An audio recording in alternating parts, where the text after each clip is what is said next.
Hi everyone, this is Renee from Meadowlark Mystic, and I am doing kind of a 2024 review and also a share for 2025, kind of some of my plans. Last semester was my hardest semester in my master's program, so I don't think I videotaped anything.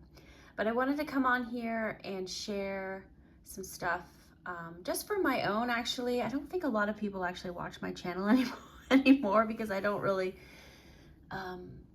make content currently, but I just wanted to share this anyway. So, hi. For those of you who are here, this is kind of what I like to do in the beginning of the year. I have my personal card, which is the World card. And then I have the kind of universal tarot card, which is the Hermit for everyone. And this is the new year we're going into, 2025. Last year was Strength for everybody. And for me, it was Judgment. I actually didn't pull a major. I use this major kind of as a bridge between the two, how I can navigate them. I didn't really do that. So, but I wanted to share for this year. So the star is, obviously it's a great card to get as a bridge card.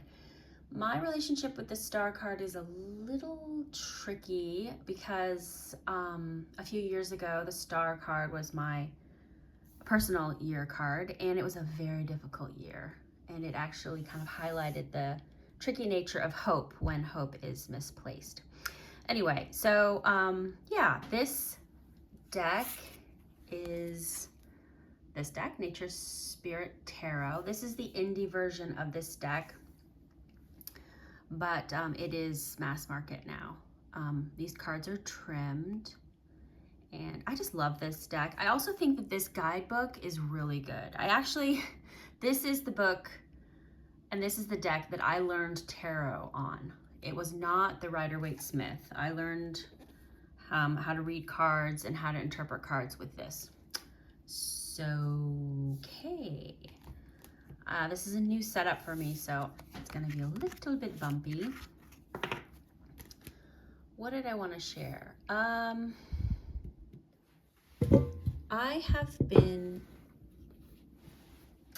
One of the things that happened with my art journal, and I don't even remember I'll just show some of the art from my journal. My art journal got so personal that I didn't really feel comfortable sharing it on my channel anymore because I was going through a pretty difficult personal time. So this is August's collage. I'll just share some of the August was a really amazing month. I had some very spiritual stuff happen.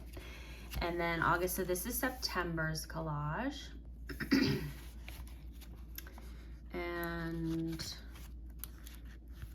this is, I have a big bubble here, but this is October's collage. This is one of my favorite collages, I think, I've ever done. I don't even know if this is fully in the shot. So let's see. Oh, yeah, that's October. This is November's collage. And this is December's collage. I'm gonna move it down a little so you can see the bottom of that. And I did a lot of, at the end of the year, so this is my solstice reading. This is my solar return reading. So I like to do a year in review. Haven't really, okay. And then these standouts are my standout readings and my new goals and what would I change and my ahas, and this is the new moon. And then this, I did get the honeycomb planner. Jessica highlighted that on her channel, and so I got it, and it's really great. And this is my collage for January. I finished that. And this is my this is my pull for my card of the month. So my card, I don't even know if you can see that. My card of the month is the Ace of Pentacles, and then the Oracle card is Release. So I pulled from the Dark Goddess, and this was the this was the reading. I make little like sketches of that. So that's kind of a review of my art journal, but like I said, it got a little bit too personal. Let's see, decks that I've been enjoying for, well, actually, I'm just gonna go through books. So I started last year, excuse me, kind of a reintroduction to Christianity by way of Mary. And I was not raised with Mary as part of my religious upbringing at all. So this book was very new information for me. And it was absolutely beautiful. I loved it. And I actually started praying the rosary based on this book. And so that, yeah, so this is a really great book. Here's the author book. Really great. And Mary had been kind of coming in and out of my life for a while, probably since 2013. This book has also really been so important in terms of like daily prayer and stuff like that, even though it is not Christian. This funny little deck, the Connolly Tarot. I wish the guidebook for this deck was better than it is, because there's a lot of religious symbolism in this deck. This is the little guide, but it's good. And for some of the cards, she does kind of pick up on the religious symbolism in the card, and for other ones, she doesn't. What I've been doing lately with tarot is I've been separating the majors out, and then the majors have been the like main message that I need, and then the other cards have been, you know, like, okay, so this is the this is the spiritual lesson. Like, how do we navigate that?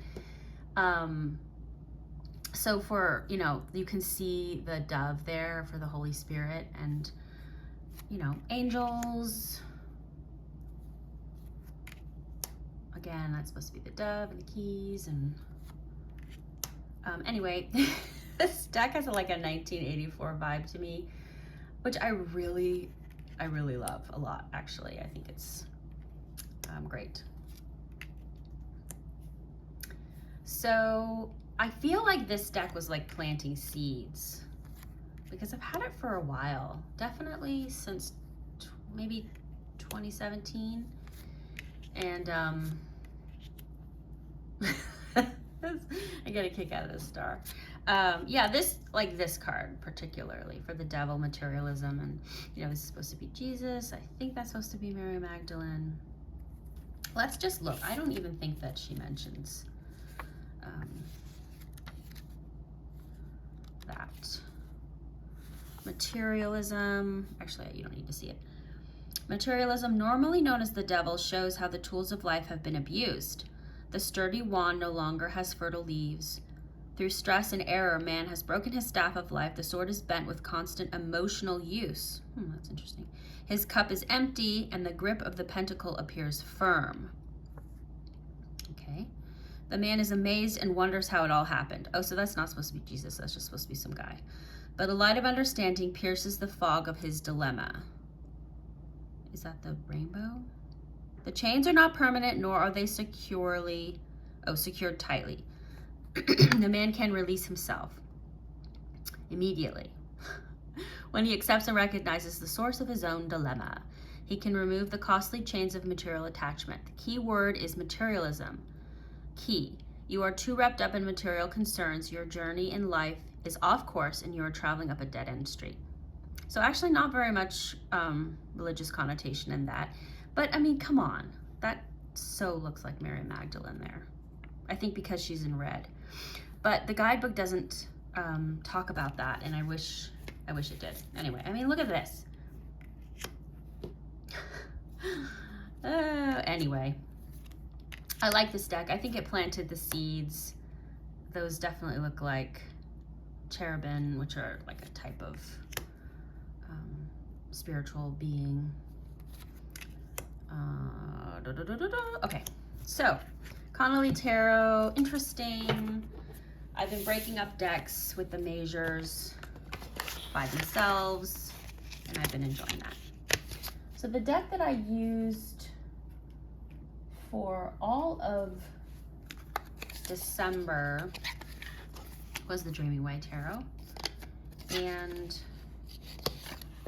I tried to use the guidebook because I wanted to kind of like get reacquainted with it, but I don't know, some of the things that he has in there are kind of annoying. So I love this deck. I used it with, I guess I should just kind of show this to you too. I used it with this, oops, I should show you this one, the Pocket Animal Spirit. And could I do this any more awkwardly? I don't think so. Yeah,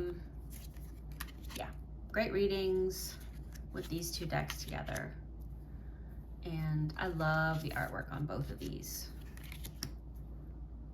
I saw so many hummingbirds when I was when I was over in California. So many. I just like the weird world that's in the Dreaming Way. I like the weird shoes and the weird, the weird fashion. I don't know, it has kind of a wintry feel to me, and I just love it. So use this deck for all of December and super enjoyed it. Ooh, look at that. Okay, so I'm not gonna do too much on that because I don't want this video to be crazy long. What am I doing? Okay. And I am kind of in love with these little pocket size decks. I have this one too, which I guess I'll show a little bit of. I just really like, because I like to use multiple decks when I do readings, and when they're small like that, when they're small, you can like really put a lot. Oh, this little guidebook is good. You can do a lot of them all at once, which is fun. What was a bummer is I got this because I wanted you can't really see it, the foiling or the like goldy gold, but it's not, it's like bronze. Anyway, you can't see these very well because they're so small.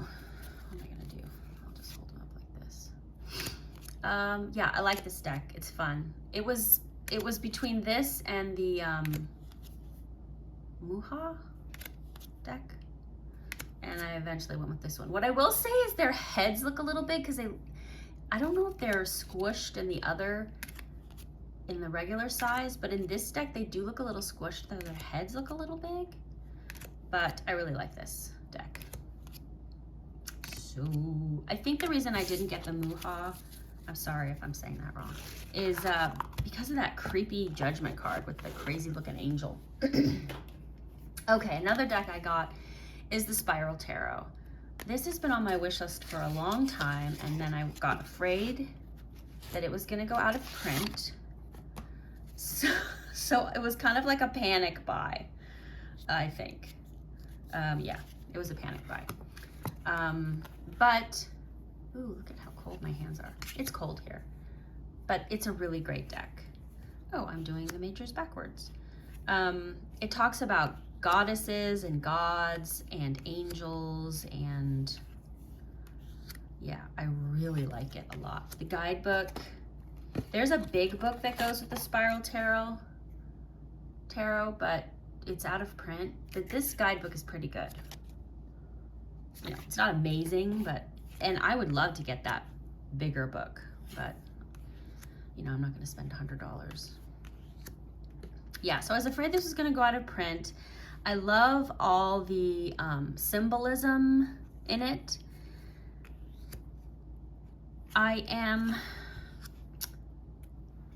There's a lot, so how should I say this? Putting the Hebrew letters and the Hebrew Kabbalah Tree of Life into the 21 major arcana plus the Fool. I don't know if that's a good thing or not. Like, this deck really leans into that. Each card you see the Tree of Life. And from, you know, the deeper I go in the research, the more I'm like, did they force it? Sometimes I feel like they forced it. So even though it's compelling, I kind of don't know about it. So, but the reason I say that is I've been reading up on esoteric Christianity a lot, primarily the works of Rudolf Steiner in Anthroposophy, and the Kabbalah is an important kind of magical system, but you know, it gets all mixed up and maybe sometimes not, I don't know, given proper respect. So anyway, I'm kind of rambling now. The deck that I'm using for January is the Fountain Tarot. I'm using the Fountain Tarot with, this is gonna seem really weird, with the Victorian Fairy Tarot. Like, you couldn't get much different, but I don't know. I'm wanting this color palette, and I don't know. It's working for me, but it's a strange combination. It is really weird. Yeah, but it's working for me. So the Victorian Fairy Tarot, I don't know. Last time I looked, which was like 2 years ago, it's out of print, so sorry about that. But maybe you could find it on Facebook or something. Yeah, anyway, yeah, I love, actually these colors are really pretty. I also don't see fairies like this at all, but I still enjoy it. It's funny how your kind of spiritual knowledge or your understanding of what you believe the world is made up of can kind of progress past what you used to enjoy, but you can still appreciate things. Does that make any sense at all? Anyway. Yeah, these are just so beautiful to me. Beautiful. Okay, we'll leave it there. Fountain Tarot and Victorian Fairy Tarot. These are the decks I'm using for January. And I've been enjoying them. The Victorian Fairy Tarot comes in a gigantic box, and so I keep it in an old iPhone box that I made myself. I mean, I didn't make the box. I just, you know, whatever. Okay, so, and then for my birthday, which is in December, I bought myself 2 decks. This one, which is the Old Style Tarot. There's a few reasons why I wanted this. One, there's like angels in this, and also like some religious iconography that I am enjoying. Also, I kind of wanted, I'm spacing out on the deck. Anyway, there was a beautiful deck that I wanted for a long time. It came, Soporifino, I think it might be the name of it. I don't know. It came into print and then went out of print, and I don't know. I missed it or whatever. So I got this, and I really like it. It's really, I think it's well done. So I have enjoyed it with, I'm going to pair it because I always do that, with this deck, the True Love Tarot by Amy Zerner and Monty Farber. This deck was out of print, the True Love Tarot, but it is in print again. My deck is the old printing, and it had damaged cards, so you might see those damaged cards when we, oh, I also separated this. Yeah, I've started, like I said, I've started separating the majors out to give me like a spiritual lesson kind of thing, and I'll explain to you why I'm doing that in a second. I mean, it's kind of self-explanatory, but one of the books that I've been reading really delves into that. Ooh, let's just get right into it. Okay. Yeah, so my journey with Mary brought me much deeper into esoteric Christianity, which is easy when you're, when you've studied tarot. Esoteric Christianity is all over the tarot, the Golden Dawn and all that stuff. So I like the True Love because of the keywords. I do not like the guidebook that goes with it because it's very like, I don't know, I just don't really like it. Although I will say I was reading, what guidebook was that? And I was like, wow, this is a great guidebook. Why did I never read this guidebook? And now I'm totally spacing out on what that was. Maybe it will come to me later. So I like these keywords and I like this deck a lot. I think the kind of like printed collage, or I don't know, just maybe the person drew them all by hand, but they really do feel like old world images. I just really like it a lot. Like this. This is very oh. And the reason I read that the reason that cherubim are depicted as babies is because of the name. I think it's the Hebrew name is for like childlike innocence or something, because they're kind of the rulers of love. But anyway, those little babies with wings are pretty strange to me. And she's got like the best posture. Every time I see this card, I'm like, geez. She makes me want to stand up straight. Okay, yes. So, Old Style Tarot. I do not like the name. Old Style Tarot. It's like, yes. Yes, it's an Old Style Tarot, but that's a very unimaginative name. And these are the backs. I like the backs just fine, and I think the tarot is well done, and I'm enjoying using it. Okay, so that is the True Love Tarot with the Old Style Tarot. Enjoying both of those. All right, so I was getting into esoteric Christianity and I was getting into anthroposophy and this book. I saw this book a long time ago when I first started and I was like, no thank you. First of all, Hermeticism, I was always like, that makes no sense to me. And their spells and stuff are always very weird. This book, so I saw this book years ago. I was like, no, thank you. It's a huge chunky monkey. And then, gosh, so that's 8 years later, here we are. And now I am ready for this book. What's interesting is like this guy has come up in other books that I've read. So there's just kind of a confluence of my interests. This is a very spiritual book. It's very, very deep. And I think when I first looked into this book, I could only understand about, I don't know, maybe a fourth of what they were talking about. And so I was like, okay, I'm not ready for this. And even now, after I've studied way more, I still only can understand maybe 2/3, 3/4. Like there's still a chunk of it that I'm like, what? So but I get so much enjoyment out of this now because it's where I'm at spiritually. It's a great book. I'm only on page 100, but love it so much and was totally not ready for it when I first came into contact with it. I found this book, The Contemplative Tarot, A Christian Guide to the Cards.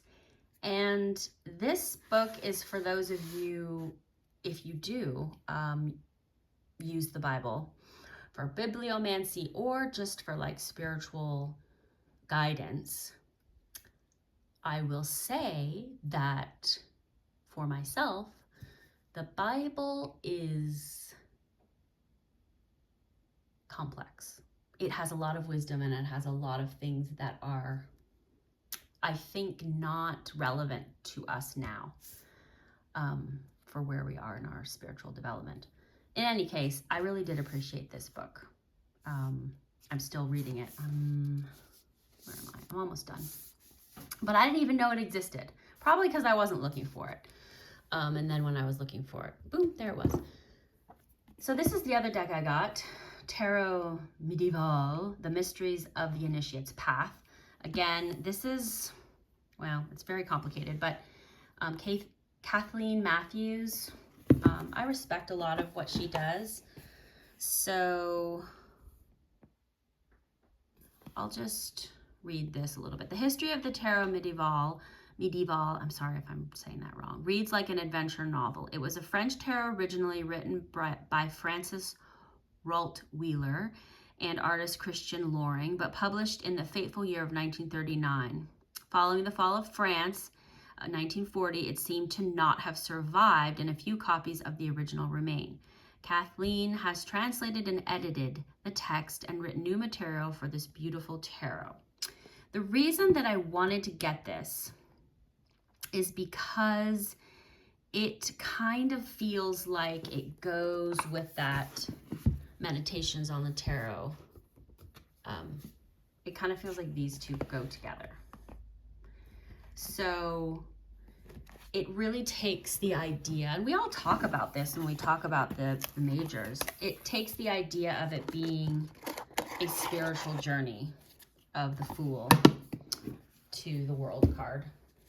So I'll just go through the majors of this because why not? And it's a pip deck. Oh no, that won't show you. So just FYI, it's a pip deck. And the cards are very cardboardy. I'm not doing this wrong. How do I want to do this? Okay. La la la la la. So the Fool is at the end. I do think these cards are beautiful. But when you read the Meditations on the Tarot, or Tarot, when you read that book, then a lot of the symbolism is way more like powerful and important. And the minors are the,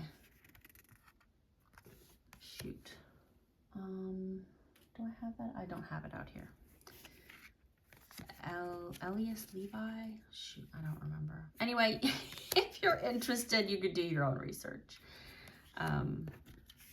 But yeah, I'm reading the book, the guidebook. I don't know if you can see that. Over on my table, so I don't have it here, but it talks about why. Well, actually, the guidebook is a little confusing because some of the original author that she talks about doesn't reference the exact cards. I don't really know why. And they seem kind of sketchy sometimes, like actually sketchy, but they're also kind of beautiful. This one's very like, what? Oh, here's the Fool. Look at the dog. He's like, really? The Jester. And he has another, like a wand. And this, at first I thought this was just like an outcropping, but actually I think it's supposed to be an alligator. And they do talk about why the alligator is there. And then this is kind of a cool depiction. And these are the, apostles, blah, blah, blah. Okay, so, ooh, it's really snowing. So that is Tarot Medieval, and that's like esoteric Christianity, but it was a deck that kind of was created and then it kind of got lost and then it was like kind of found again. So that's interesting. And then for other books, I don't know, did I share that I got this deck, Tarot of Tales? Yeah, it's a really good, it's also a really good deck that I have been enjoying. And this deck is really good too. Elemental Tarot. Elemental Tarot. I'm all over the place, I'm sorry. Yeah, really cool deck. Like the little things at the bottom. I am the ruler of my offspring and my power is from him. It's kind of like a Zen koan. So I really like this deck too. And again, I have the majors separated because I've been, oh, that's what I wanted to say. I feel like the longer that you go into tarot, if you really use it for more than just kind of like what's going to happen today, the majors gain in their importance. And you kind of want that guidance a little more clear. Okay, what other ones did I want to share? I think that's it. I mean, there are some other ones, but okay. I've been rereading this book by John O'Donohue, Eternal Echoes, Celtic Reflections on Our Yearning to Belong. And I literally can't read. I maybe read, I don't know, 5 pages, and I'll start crying because his writing is so beautiful and it's so evocative for me. I've had this for 25 years. So it's also interesting because when I read it now from when I read it, you know, in 2000, I'm such a different person than I was then. So it's just beautiful. It also speaks to how you can go back and reread books and it's very different. This book has been very interesting to me. Is it in the shop?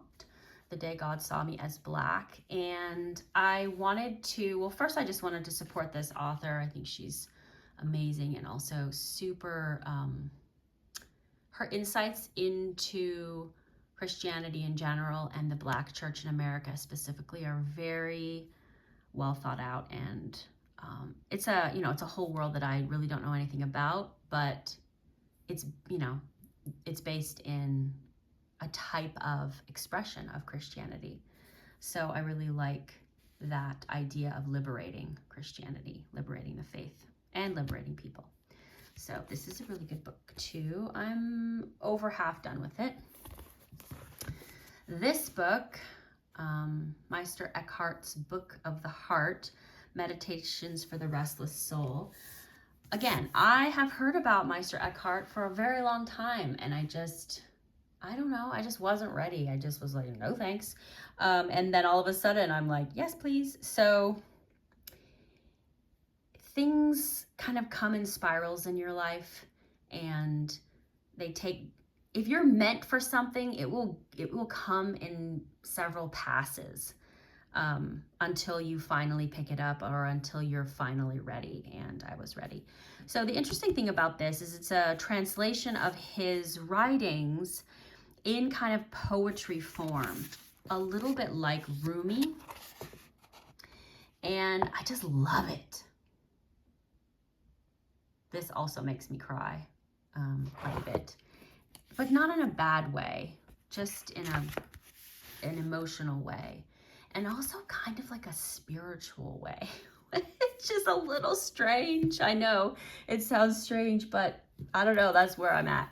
I'm rereading this book, Women Who Run with the Wolves, and again, I've had this book for over 20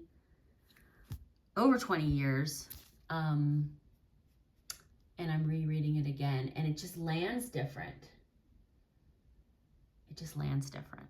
It's so deep, it's so rich, it's so beautiful. I'm almost done. I'm, you know, back there. So can't recommend this book highly enough. And this guy, Matthew Fox, he's been on my radar for years, probably over 25 years. Just in the different reading kind of strands I would get into, and I was just like, no thanks, not interested in that. And now I'm like, bam, it's hitting me. His writings hit me like, oh, I get it. It lands in my heart so differently.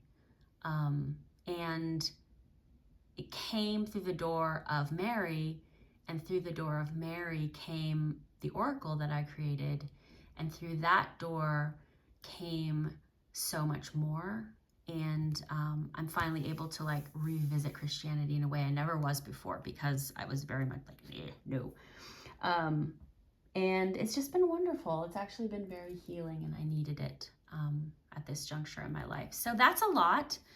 Tarot and art, and not so many. I don't think I bought any oracles, but I just wanted to share, and I also wanted to kind of like document this for myself. I hope you're doing well. I hope that 2025 blesses you and those you love. Thank you so much if you made it to the end. Okay, bye.